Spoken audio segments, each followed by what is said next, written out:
মুনেটেনকে পিসি কেন চেক করতে দিল না, আর পিসি চেকের কথাই সে বারবার কেন না বললো, এটা নিয়ে কিছু ভাই দেখলাম ভিডিও বানাইছে রোস্ট করে, আর যেখানে আমাকে গালিও দিছে, তো সেগুলো শুনেন।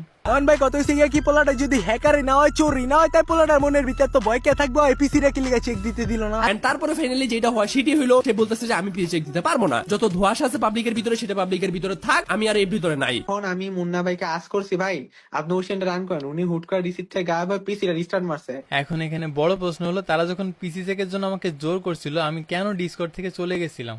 চলেন আপনাদের সামনে ভয়ানক কিছু সত্য তুলে ধরি। আমি চাইনি তাদের এইগুলো কখনো ফাঁস করতে, কিন্তু আমি এখন বাধ্য। এখন যারা আমার পিসি চেক দিতে আসছিল তাদের 1-2 মাস আগের একটা ক্লিপ শেয়ার করি, কথাগুলো জাস্ট মন দিয়ে শুনুন। ফিন ভাই, নতুন কোনো বোকলা আছে নাকি? নতুন কোনো বোকলা আছে নাকি? ধরো ভাই বোকলা আছে, খালি পিছন মারতে থাক মোটা দুটা। মানে আগে কাপড় পুরা গ্যাং শেষ করে তারপর মুন্নারে জন্ম, কারণ মুন্নার একটা দোষ কি কেন, মুন্না আমার সার্ভার লিভ দিছে কেন। আমি তাদের সার্ভার থেকে লিভ নিয়েছিলাম, তার কারণে এই ভাইটাকে